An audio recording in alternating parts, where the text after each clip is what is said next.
et de la mission militaire de la SADC en RDC en début de cette édition par ces reportages signés Pierre Kibambi-Somoué, Fils Matondo et Jean Kazadi.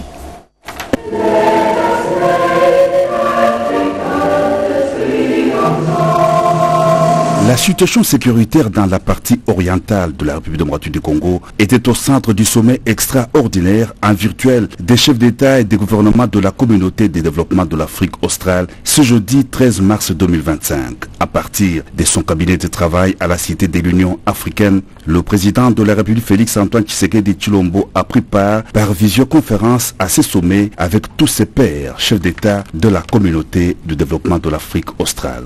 Présidé par Dr Emerson Mnangagwa, président du Zimbabwe et président en exercice de la SADC, ce sommet virtuel intervient une semaine après celui de l'organe de la Troïka et des pays contributeurs des troupes à la mission militaire de la SADC en RDC. Dans le communiqué final lu par le secrétaire exécutif de la SADC, Elias Magossi, le sommet extraordinaire a mis fin au mandat de la SAMI-DRC et ordonné le début d'un retrait progressif des troupes. Le sommet a noté les besoins croissants humanitaires dans la RDC et en a appelé à la communauté internationale, y compris les Nations Unies et l'Union africaine, pour apporter une assistance humanitaire au peuple de la RDC.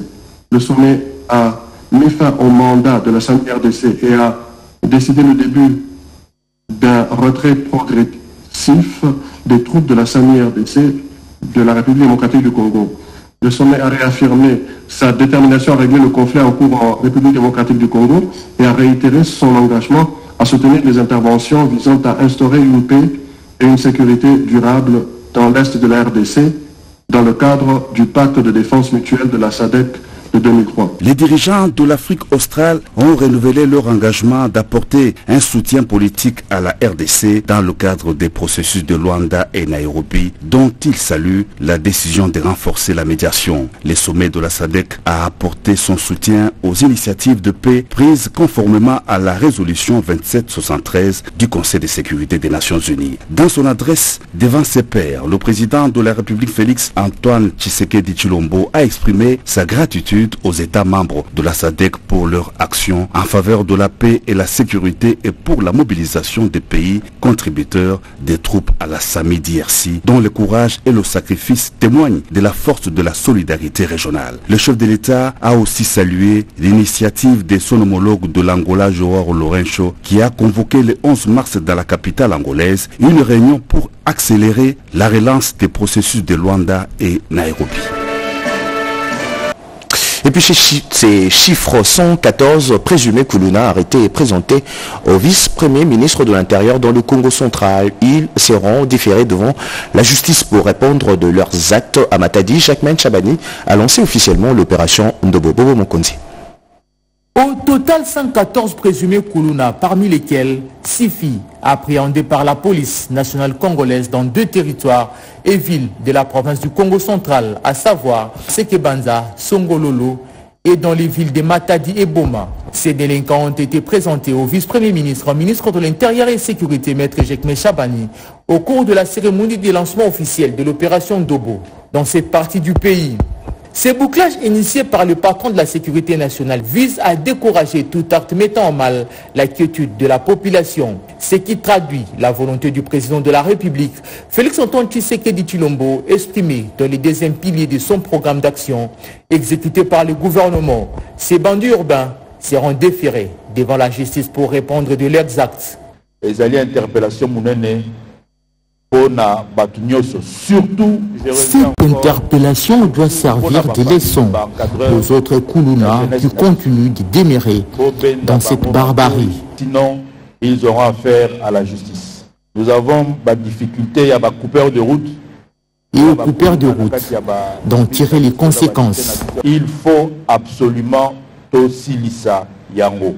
Après Congo central, cette opération va se poursuivre dans différentes villes et provinces de la RDC et sera appuyée par la mise en place des comités provinciaux et locaux de sécurité pour la gestion et la gouvernance sécuritaire à partir de la base.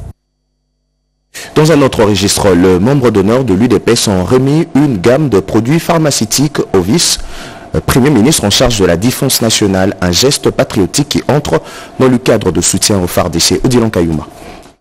La situation sécuritaire dramatique que traverse la RDC dans sa partie Est préoccupe les membres d'honneur de l'Union pour la démocratie et le progrès social, UDPS. Ces sages du parti présidentiel, fidèles au chef de l'État Félix-Antoine Tshisekedi, n'ont pas lésiné sur le moyen pour soutenir le FARDC et très engagés au front pour chasser l'armée rwandaise hors des frontières nationales. Ils ont apporté au vice-premier ministre de la Défense nationale des cartons de bidons d'alcool dénaturés et iodés, des bandes élastiques, des boîtes de petites chirurgies, des compresses, des gants chirurgicaux, des lames de bistouri, des ouates, bref, plusieurs cartons de produits pharmaceutiques. Une manière pour ces membres d'honneur de l'UDPS de répondre significativement à l'appel lancé par le gouvernement central pour soutenir l'effort de guerre. Nous avons apporté tout ce qui est lié aux blessures de guerre et tout, pour aider les nôtres qui sont en France. Ils luttent pour nous, ils se sacrifient et donnent leur vie pour nous.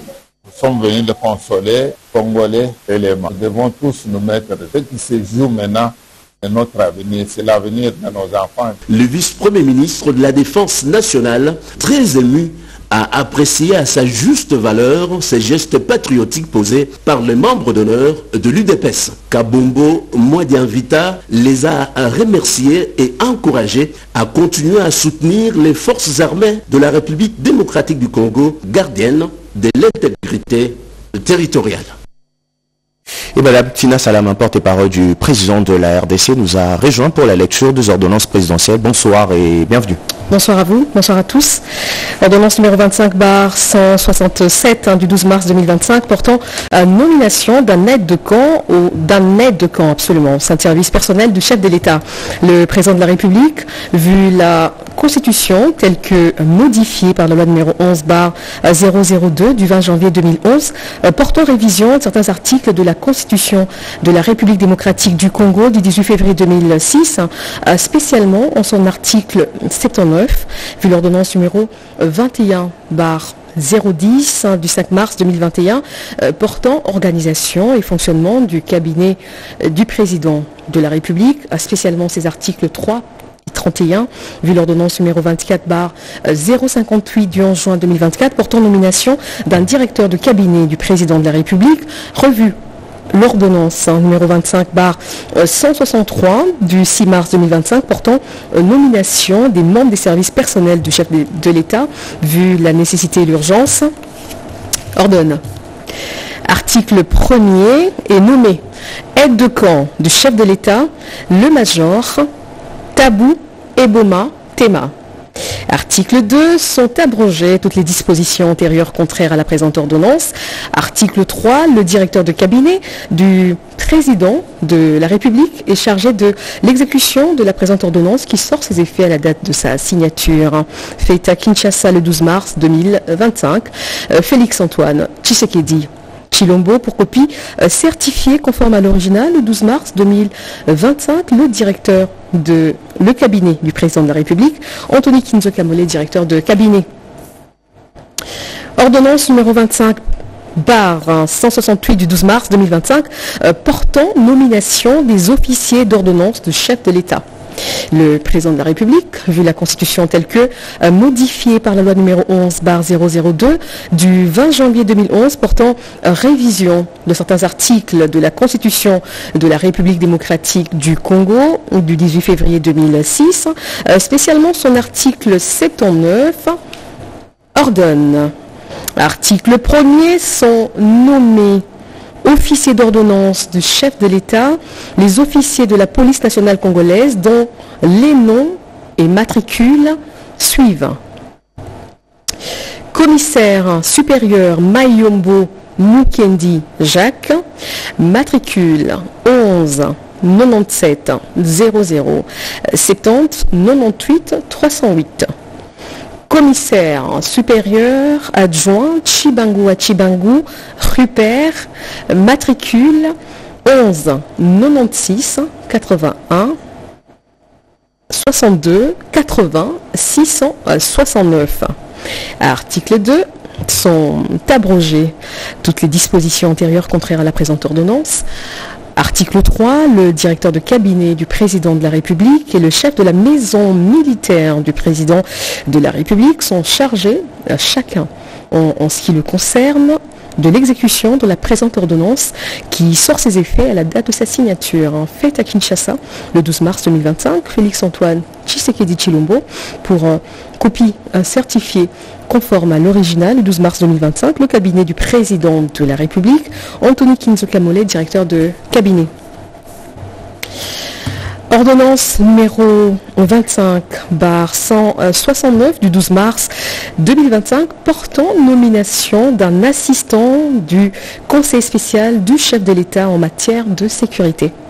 Le président de la République, vu la Constitution telle que modifiée par la loi numéro 11/002 du 20 janvier 2011 portant révision de certains articles de la Constitution de la République démocratique du Congo du 18 février 2006, spécialement ces articles 79 et 221, vu tel que modifié, complété à ce jour, l'ordonnance numéro 86-306 du 24 novembre 1986 portant organisation et fonctionnement du Conseil national de sécurité, vu l'ordonnance numéro 96-031 du 10 mars 1996 fixant les structures du service du conseiller spécial du chef de l'État en matière de sécurité, spécialement en ces articles 1er, 2 et 5, vu la nécessité et l'urgence, sur proposition du Conseil spécial du chef de l'État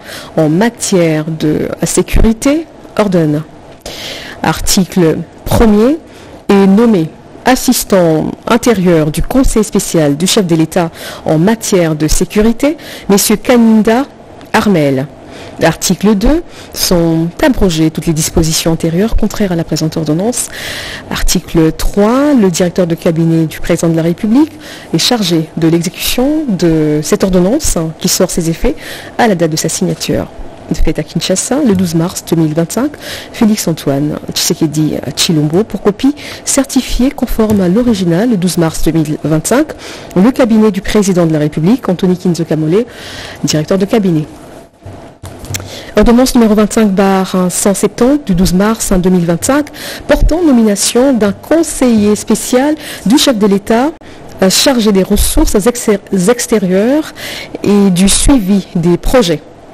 Le président de la République, vu la Constitution telle que modifiée par la loi numéro 11/002 du 20 janvier 2011 portant révision de certains articles de la Constitution de la République démocratique du Congo du 18 février 2006, spécialement son article 79, vu l'ordonnance numéro 21/010 du 5 mars 2021 portant organisation et fonctionnement du cabinet du président de la République, spécialement en ses articles 3 et 8, vu l'ordonnance numéro 24/058 du 11 juin 2024 portant nomination d'un directeur de cabinet du président de la République, vu la nécessité et l'urgence, ordonne. Article 1er. Est nommé conseil spécial du chef de l'État chargé de ressources extérieures et du suivi des projets, M. Dumbi Kabangu Joe. Article 2, sont abrogées toutes les dispositions antérieures contraires à la présente ordonnance. Article 3, le directeur de cabinet du président de la République est chargé de l'exécution de la présente ordonnance qui sort ses effets à la date de sa signature. Fait à Kinshasa le 12 mars 2025, Félix-Antoine Tshisekedi Tshilombo pour un copie certifiée conforme à l'original le 12 mars 2025, le cabinet du président de la République, Anthony Kinzo Kamole, directeur de cabinet. Ordonnance loi numéro 25/029 du 12 mars 2025 autorisant la ratification de l'accord de prêt numéro 16-15-3P du 5 octobre 2024 conclu entre la République démocratique du Congo et le Fonds de l'OPEP pour le développement international au titre du programme régional d'appui au développement des infrastructures et de valorisation de ressources en eau transfrontalières entre la République centrafricaine RCA et la République démocratique du Congo, prédire pour un montant de $30 millions américains. Vu donc la nécessité et l'urgence, sur proposition du gouvernement, délibéré en Conseil des ministres, ordonne, article 1er, est donc autorisé conformément aux dispositions de l'article 214 alinéa 1er de la Constitution, la ratification de l'accord de prêt numéro 16-153P d'un montant de 30 millions de dollars américains conclu le 5 octobre 2024 entre la République démocratique du Congo et le fonds de l'OPEP pour le développement international au titre du programme régional d'appui au développement des infrastructures et de valorisation des ressources en eau transfrontalière entre la République centrafricaine RCA et la République démocratique du Congo RDC, prédire pour un montant de 30 millions de dollars américains.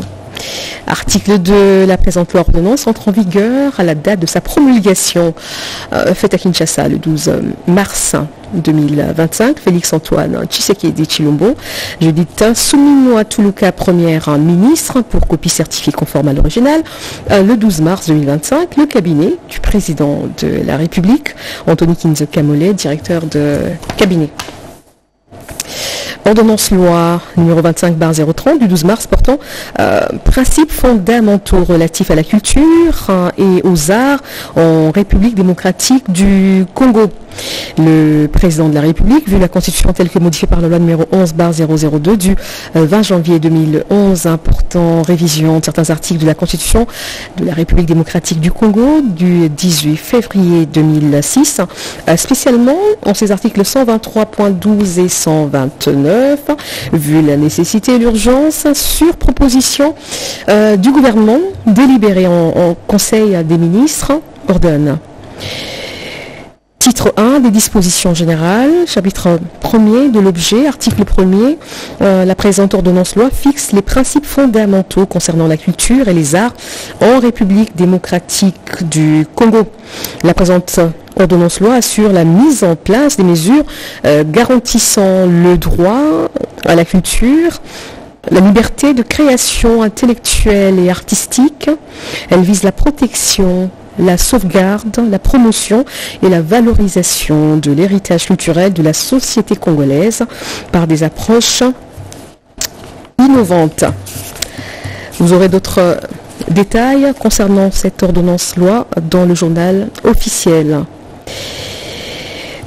Article 34, sont donc abrogées toutes les dispositions antérieures contraires à la présente ordonnance loi. Article 35, la présente ordonnance loi entre en vigueur à la date de sa promulgation, faite à Kinshasa le 12 mars 2025. Félix Antoine Tshisekedi Tshilombo, président de la République, Judith Suminwa Tuluka, première ministre, pour copie certifiée conforme à l'original le 12 mars 2025. Le cabinet du président de la République, Anthony Kinzo Kamole, directeur de cabinet.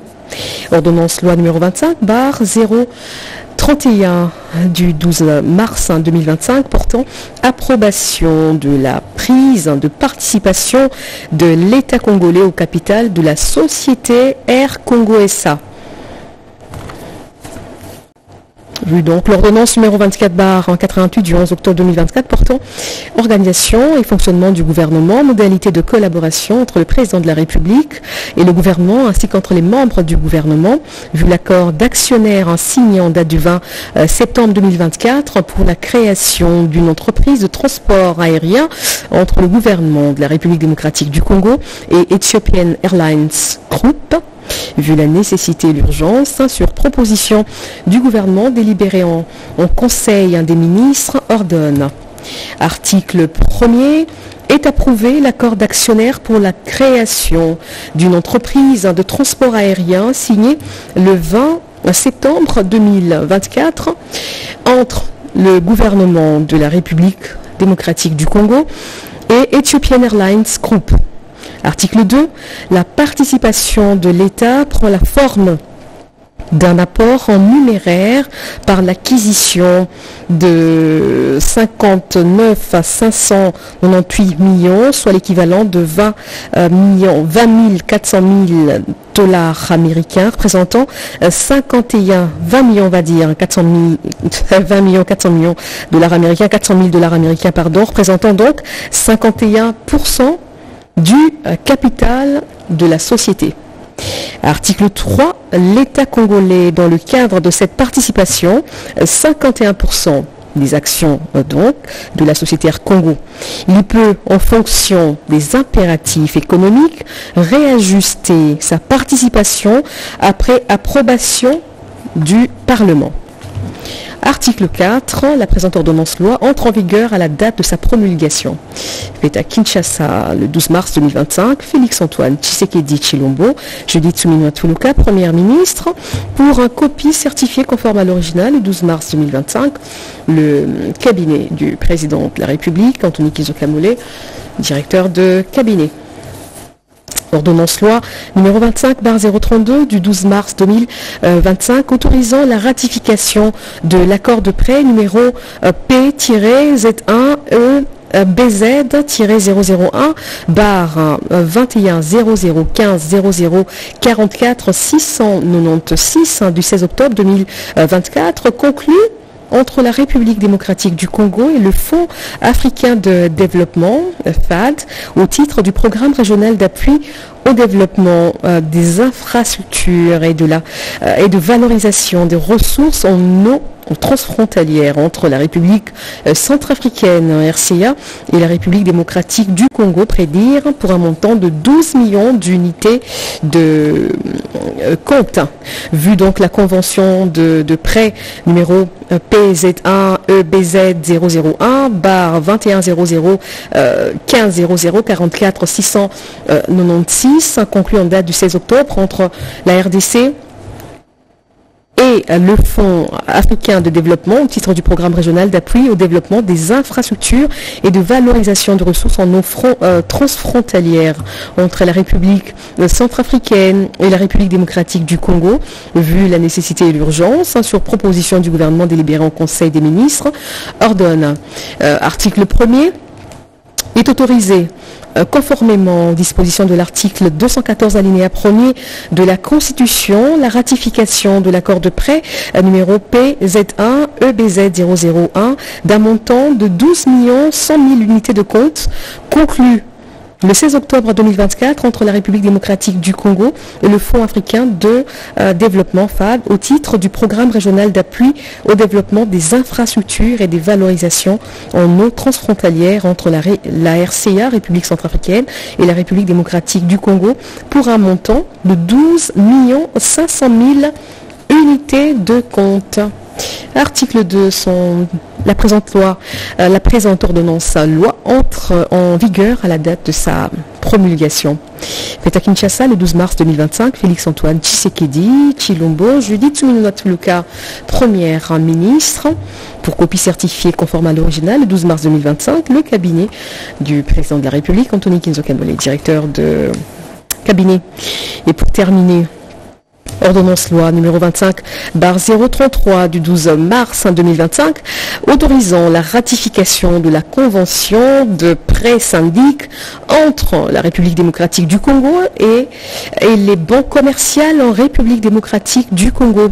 Le président de la République, vu la Constitution telle que modifiée par la loi numéro 11/002 du 20 janvier 2011 portant révision de certains articles de la Constitution de la République démocratique du Congo du 18 février 2006, spécialement son article 79, vu la loi des finances numéro 11/011 du 13 juillet 2011 relative aux finances publiques, spécialement son article 108, vu la loi numéro 24/012 du 20 décembre 2024 portant habilitation du gouvernement, vu l'ordonnance-loi numéro 23/021 du 11 septembre 2023 relative à l'endettement public, spécialement ses articles 5, 6 et 22, vu l'ordonnance numéro 22/003 du 7 janvier 2022 fixant les attributions des ministères, vu l'ordonnance numéro 24/022 du 1er avril 2024 portant nomination d'un premier ministre, vu l'ordonnance numéro 24/039 du 28 mai 2024 portant une nomination des vice-premiers ministres, des ministres d'État, des ministres délégués et des vice-ministres. ministre, vu l'ordonnance numéro 24/88 du 11 octobre 2024 portant organisation et fonctionnement du gouvernement, modalité de collaboration entre le président de la République et le gouvernement, ainsi qu'entre les membres du gouvernement. Vu les contrats de refinancement conclus en date du 29 novembre 2024 entre la République démocratique du Congo et Equity Banque commerciale du Congo SA, First Bank DRC SA, EcoBank RDC et Standard Bank RDC SA, vu la nécessité et l'urgence, sur proposition du gouvernement délibéré en Conseil des ministres, ordonne. Article 1er, sont approuvés. Le contrat de refinancement conclu en date du 29 novembre 2024 entre la République démocratique du Congo et Equity Banque commerciale du Congo SA d'un montant de 156 millions de dollars américains. Le contrat de refinancement conclu en date du 29 novembre 2024 entre la République démocratique du Congo et First Bank DRC SA d'un montant de 100 millions de dollars américains. Le contrat de refinancement conclu en date du 29 novembre 2024 entre la République démocratique du Congo et EcoBank RDC d'un montant de 14 millions de dollars américains. Le contrat de refinancement conclu en date du 29 novembre 2024 entre la République démocratique du Congo et Standard Bank RDC SA d'un montant de 12 millions de dollars américains. Article 2, la présente loi sort ses effets à la date de sa signature, à la date de sa promulgation. Fait à Kinshasa le 12 mars 2025, Félix-Antoine Tshisekedi Tshilombo, Judith Suminwa Tuluka, première ministre, pour copie certifiée conforme à l'original le 12 mars 2025, le cabinet du président de la République, Anthony Kenzo Kamole, directeur de cabinet. Merci Madame Tina Salama pour la lecture des ordonnances présidentielles. Je rappelle que vous êtes porte-parole du président de la RDC. Merci à vous. Nous allons poursuivre. Début, c'est jeudi 13 mars 2025 dans la salle d'audience du palais de justice du procès de 5 officiers supérieurs de FARDC accusés d'avoir abandonné leur position de matériel militaire et de troupes sans commandement dans la ville de Goma et Bukavu. Ce procès met en cause le ministère public aux 5 prévenus devant la haute cour militaire. Après lecture de l'extrait des rôles par la greffière en chef, le premier président de la haute cour militaire, le président des Seyans, a procédé à l'identification des prévenus. Il s'agit des officiers généraux, lieutenant-général Alengbia Nyetitesia Nzambe Dieu Gentil, commissaire divisionnaire Ekou Kalipo Poromuald, général de brigade Yang Batene Dani, général de brigade Lupembe Mobenzo Papi et les commissaires divisionnaires Mukunantumba. Ils sont poursuivis pour lâcheté, incitation des militaires à commettre des actes contraires au devoir ou à la discipline et violation des consignes. Pour cette audience introductive, les avocats des prévenus ont estimé qu'il était nécessaire pour eux de compulser les dossiers afin de bien défendre leurs clients. Et pour ce faire, 2 semaines de remise s'avéraient raisonnables. Le ministère public par le lieutenant-général Lucien René Likoulia a donné son avis et le premier président de la haute cour, le lieutenant-général magistrat Joseph Mutombo Katala Etiende, a accédé à la sollicitation des avocats et remis l'audience à la 8e. À 10h, le 20 mars, les prévenus seront de nouveau à la barre. Le gouvernement CEDOA tient à soutenir financièrement le programme de désarmement, démobilisation, relèvement communautaire et stabilisation pour la réinsertion de démobilisés de l'Ituri. Son ambassadeur accrédité à Kinshasa l'a signifié au coordonnateur national de PDDRC, Peggy Mukunda. La Suède vient de réaffirmer son engagement à appuyer les programmes de désarmement, de mobilisation, relèvement communautaire et stabilisation PDDRCS dans plusieurs secteurs pour la consolidation de la paix en République démocratique du Congo. C'était lors d'une séance entre le coordonnateur national du PDDRCS, Jean de Dieu Désiré Ntangatita, et une délégation suédoise conduite par le chef de coopération, Kerstin Landerberg. Il a été convenu d'établir un plan opérationnel pour aligner les priorités actuelles du PDDRCS afin de faciliter leur appui technique et financier, créer une coordination très solide des activités pour un bon accompagnement. Ensemble, ils ont établi un point de contact partagé. La vision de la nouvelle équipe, cette dernière s'engage à créer et à développer des activités de formation professionnelle qualifiantes et valorisantes pour atteindre les objectifs du programme, entre autres la restauration de la paix, la réinsertion et la réintégration communautaire. Ça nous a permis d'avoir une vision globale de notre vision sur comment est-ce que nous comptons exécuter la mission qui nous a été confiée par son Excellence Félix Antoine Tshisekedi Tshilombo. Aussi discuter de défis, des opportunités liées à la mise en œuvre de notre programme. Les deux parties travailleront en synergie pour mutualiser les efforts pour la stabilité en RDC à travers le PDDRCS. La sécurité rime avec l'autorité de l'État rétablie à Uvira, où le comité international de la Croix-Rouge vient de faire un don en carburant pour la Régie des eaux et l'hôpital général de référence d'Uvira. Rikinzouzi. L'autorité de l'État plus que rétablie à Uvira, grâce au patriotisme et leadership du représentant actuel du chef de l'État dans ce territoire du sud Kivu, le maire adjoint Kifara Kapenda Kiki, soutenu sur le plan sécuritaire et de défense par les patriotes Ouazalendo et les forces loyalistes. Ce beau climat vient de motiver le bureau local du comité international de la Croix-Rouge CICR Uvira à intervenir avec un premier lot humanitaire. Il s'agit de 6000 litres de gazole pour renforcer le générateur de la régie des eaux Uvira, appelé aujourd'hui à desservir la population en eau potable de manière permanente après des sérieuses perturbations liées à la guerre avec les maladies d'origine hydrique auxquelles la population d'Uvira fait face par manque d'eau. 6 tonnes de sulfate pour les traitements d'eau ont été également remises. Nous tenons à saluer le partenariat entre la République démocratique du Congo et le CICR qui est indispensable. Voilà pourquoi j'ai tenu moi-même pour le remercier et l'encourager à continuer à nous assister. Nous sommes là pour matérialiser une composante de notre réponse humanitaire par rapport à la situation qui prévaut pour faciliter, soulager, mais aussi améliorer la prise en charge des blessés par arme à feu, mais aussi des malades qui sont transférés à l'hôpital général de référence d'Uvira. L'hôpital général d'Uvira n'est pas en reste avec ses 4000 litres de gazoil pour éclairer ses différents pavillons et blocs.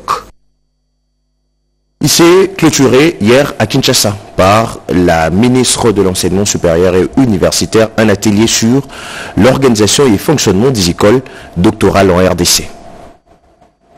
Durant 3 jours, le participant à ces assises ont cogité sur l'organisation et fonctionnement des écoles doctorales en RDC.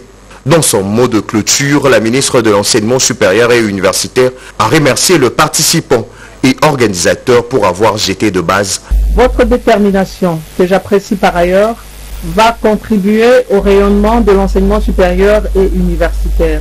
Car vous avez mis en exergue le seul souci qui nous préoccupe à tous, à savoir la formation des cadres scientifiques de haut niveau pour assurer la relève académique et promouvoir la recherche scientifique. Flexibilité dans la recherche, autonomie du choix de sujet, cette rencontre vise une formation de qualité. Si le docteur est bien formé, il va aussi bien former le premier et le deuxième cycle. Chaque projet doctoral est une solution aux problèmes de la société. Voilà de quoi faire réagir le secrétaire exécutif de l'ANARC. De manière peut-être en diagonale, je peux dire toute ma satisfaction concernant la participation, surtout que je dois dire toute l'étendue du pays était là. Et nous avons vraiment bien atterri. De résolutions et recommandations formulées seront soumises à la ministre de tutelle pour une bonne application. La question des enjeux sécuritaires dans la partie orientale du pays au centre de la matinée scientifique du corps de l'élite de l'UDP. Ces scientifiques préconisent la mobilisation de l'élite scientifique pour permettre au gouvernement de faire face à l'agression rwandaise sur le sol congolais. Alain Bikaï.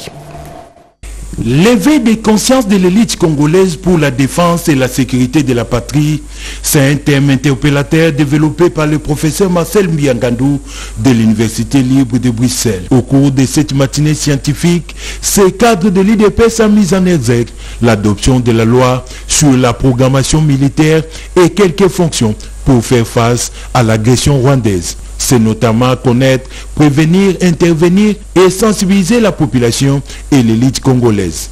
Cette agression de trop, on se dit, c'est le moment d'éveiller la conscience de toute la population, notamment de l'élite congolaise, mais aussi et surtout l'élite scientifique. À son tour, le professeur Jean-Marie Béa, doyen de la faculté polytechnique, a salué l'engagement du corps de l'élite scientifique de l'IDPS dans la recherche des solutions aux problèmes de la société. Au regard de notre mission en tant que corps d'élite scientifique, on va attirer l'attention des uns et des autres de manière à ce que le patriotisme soit mis en avant dans toutes nos actions. C'est ainsi qu'on a parlé de la bonne gouvernance qu'il faut mettre en place. On a parlé de la justice qui doit fonctionner normalement parce que, vous savez, parfois on a besoin de donner la carotte, mais souvent la chicotte, ça fait aussi fait marquer les choses. C'était aussi l'occasion pour ces derniers d'inviter la communauté scientifique de jouer son rôle d'avant-plan dans cette guerre d'agression rwandaise. Et pendant ces temps, le responsable des entités décentralisées mobilise sur le patriotisme. C'est le cas de l'autorité municipale d'Ngalema qui était face à la communauté scientifique de l'INBTP. Instituts supérieurs et universités dans la commune d'Ngalema sont appelés à adopter une attitude patriotique dans un contexte sécuritaire aussi difficile qui est le nôtre. C'est dans ces cadres que l'autorité municipale, Dieu merci Maïbazi Luanga, a réuni les autorités administratives de l'INBTP pour instaurer une étroite collaboration et anticiper chaque fois dans les actions une fois qu'une menace s'annonce. Le bourgmestre compte lui-même échanger avec les étudiants, leur inculquer le civisme et le patriotisme. À cette réunion s'ajoute la réunion sécuritaire hebdomadaire pour faire les points sur des actes jugés répréhensibles par la loi et examiner la fréquence du banditisme urbain par rapport aux mesures prises. Les quartiers anciens combattants, Manenga, Finda et Munganga, nécessitent une amélioration nette des dispositifs sécuritaires pour contenir ces inciviques qui sèment très souvent la terreur. En province, vous pouvez désormais utiliser le transport en commun pour circuler dans le Kasaï central. Le gouverneur de province a lancé la première phase.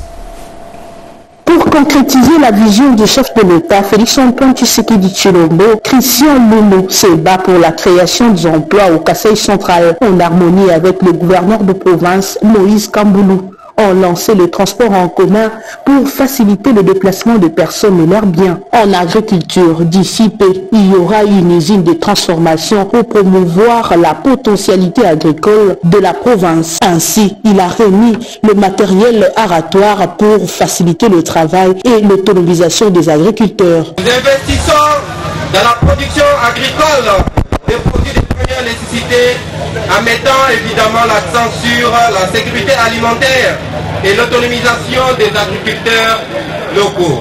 Nous facilitons la mobilité et assurons les déplacements des personnes et de leurs biens. Nous contribuons à la construction des infrastructures durables et de qualité en utilisant des matériaux locaux et en employant la main-d'œuvre locale.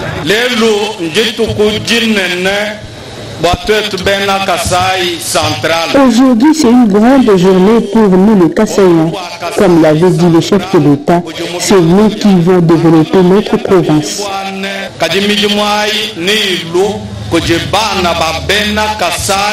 Voilà l'exemple de un de nos ressortissants, Christian Loumou.